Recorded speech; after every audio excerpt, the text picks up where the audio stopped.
चलिए आज बनाते हैं क्लास 10th का एक्सरसाइज 4.1 का दूसरा नंबर क्वेश्चन है।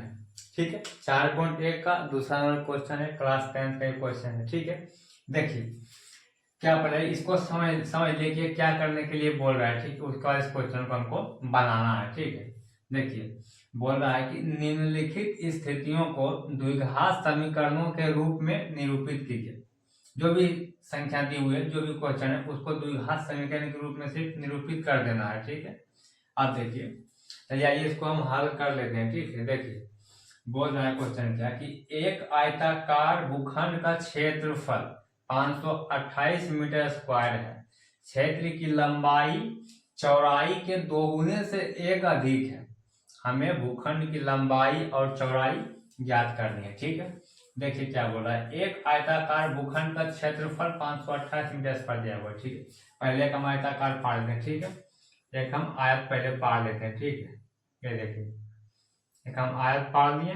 ठीक है, अब बोला है कि आयताकार भूखंड का क्षेत्रफल जो है, ये जो क्षेत्रफल है ये 528 मीटर स्क्वायर है, दिया हुआ है 528 मीटर स्क्वायर। ठीक है, अब देखिए इसको हम ए मान लेते हैं, इसको बी मान लेते हैं, इसको सी मान लेते हैं और इसको डी मान लेते हैं।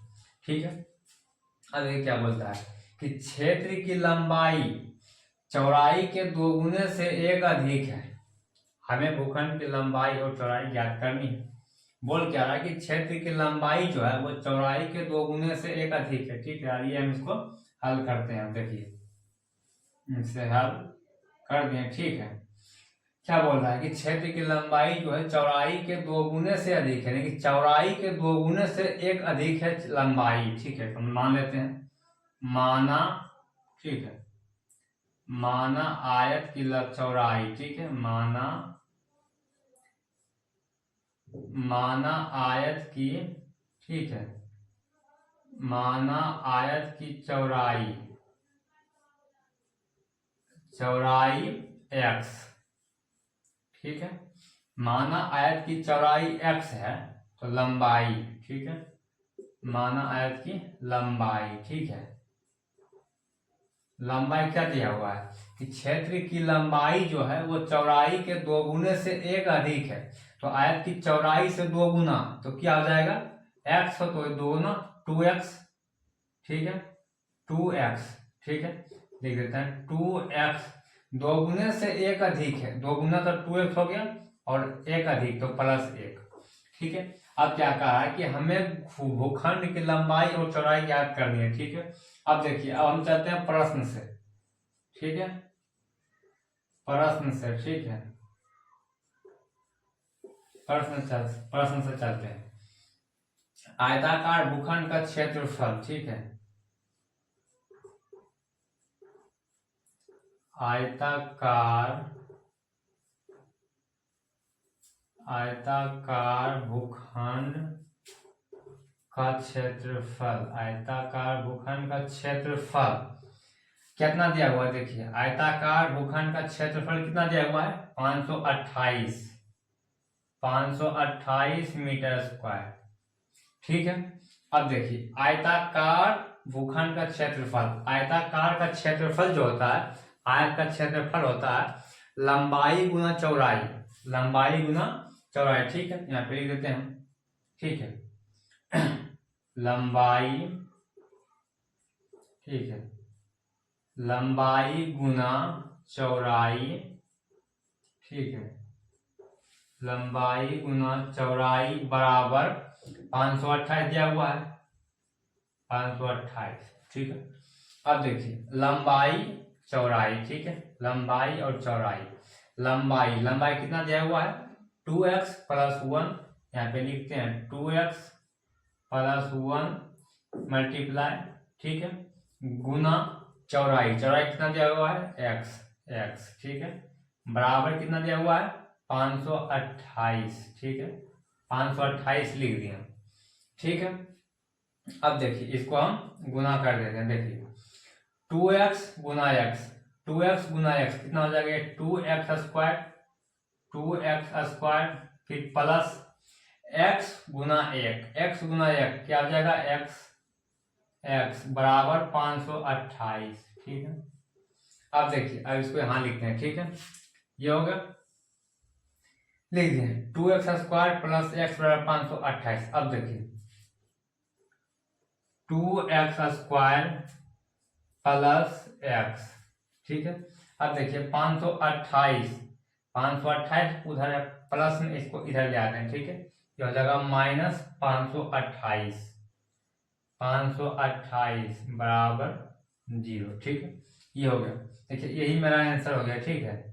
ये क्वेश्चन कर रहा है कि द्विघात समीकरण के रूप में इसको निरूपित करना है, यही मेरा आंसर हो गया, ठीक है। चलिए अब आइए अगला क्वेश्चन को देखिए। ये दूसरा क्वेश्चन, ठीक है। ये क्या बोलता है, बोल रहा है कि दो क्रमागत धनात्मक पूर्णांकों को, यानी पूर्णांकों का गुणनफल 306 है, हमें पूर्णांकों को ज्ञात करना है। देखिए बोल क्या रहा है कि दो क्रमागत धनात्मक पूर्णांकों का गुणनफल 306 है, हमें पूर्णांकों को ज्ञात करना है। दो क्रमागत धनात्मक पूर्णांक का मतलब होता है कि एक के बाद एक, इससे हुआ कि इसे मान लिया कि एक हुआ, उसके बाद एक के बाद दो, दो के बाद तीन, ठीक है। क्रमागत धनात्मक पूर्णांक बोल रहा है, ठीक है। तो 1 2 3 4, इसके बीच का अंतर एक हो, ठीक है, वो होता है क्रमागत धनात्मक पूर्णांक, ठीक है। ये हमको ज्ञात करने के लिए बोल रहा है, ठीक है। यहाँ पे हम देखिए इसको हल करते हैं, ठीक है। देखिए हल करते हैं इसको। माना पहला, ठीक है, पहला क्रमागत धनात्मक, ठीक है, धनात्मक पूर्णांक, ठीक है, पहला धनात्मक पूर्णांक, ठीक है, x। माना पहला क्रमागत धनात्मक पूर्णांक x है, तो दूसरा क्या आ जाएगा, तो दूसरा, ठीक है, ठीक है, दूसरा यहाँ पे तो लिखनी है, ठीक है। दूसरा क्या हो जाएगा, क्रमागत धनात्मक पूर्णांक, यानी जो पहला x है तो दूसरा हो जाएगा x प्लस 1, ठीक है। ये बस एक का अंतर होता है, क्रमागत मतलब कि एक के बाद एक, ये होता है क्रमागत का मतलब, ठीक है। तो माना पहला क्रमागत धनात्मक पूर्णांक x है, तो दूसरा क्रमागत धनात्मक पूर्णांक क्या हो जाएगा, x प्लस 1, ठीक है। अब हमको ज्ञात करना है प्रश्न से, ठीक है। चलते हैं प्रश्न से, ठीक है। प्रश्न से चल दिए। अब ये करते हैं, क्या बोला यहाँ, बोला है कि दो क्रमागत धनात्मक पूर्णांकों का गुणनफल 306 दिया हुआ है, तो इन दोनों का गुणनफल दो, क्या बोला है कि दो क्रमागत धनात्मक पूर्णांकों का गुणनफल 306 दिया हुआ है। तो पहला और दूसरा, पहला कितना दिया हुआ देख लीजिए, पहला दिया हुआ है x, ठीक है, मल्टीप्लाई, दूसरा कितना दिया हुआ है x प्लस 1, ठीक है, x प्लस 1, दोनों का गुणनफल कितना दिया हुआ है, तो बराबर 306, ठीक है। 306 लिख दिए।